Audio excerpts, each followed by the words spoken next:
ఈరోజు మరి తెలంగాణ ప్రాంతంలో బీఆర్ఎస్ పార్టీ బ్రహ్మాండంగా మరి పేరు తెచ్చుకున్న తరుణంలో ప్రజల్లో మళ్లీ కేసీఆరే కావాలి, మళ్లీ బీఆర్ఎస్ పార్టీ కావాలనే తరుణంలో కవితక్క గారు ఈ విధంగా మాట్లాడడం చాలా విడ్డూరంగా ఉంది. కవితక్కను మరి ఎవరు ప్రోత్సహిస్తున్నారో, ఎవరు మాట్లాడాలని చెప్తున్నారో, ఎవరి పంతన చేరి ఈ విధంగా మాట్లాడుతుందో కవితక్క గారు మీరు మాట్లాడే మాటలు 100% తప్పు.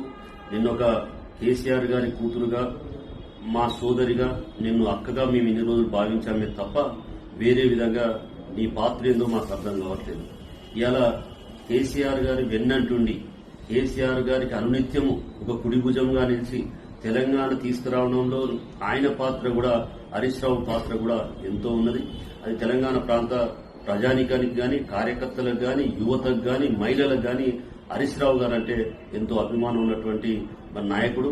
ఆయన ఈ రోజు ప్రతిపక్షంలో కూడా బ్రహ్మాండంగా తన వంతు తన పోర్షన్ను, మరి ప్రతిపక్ష పోర్షన్ను అందరికంటే భిన్నంగా, అందరికంటే ఇప్పటి వరకు ఉన్న ప్రతిపక్ష పార్టీల కన్నా కూడా నిలబెట్టి మాట్లాడుతున్న హరీష్ రావు గారిని మీరు మాట్లాడడం మాత్రం 100% తప్పు.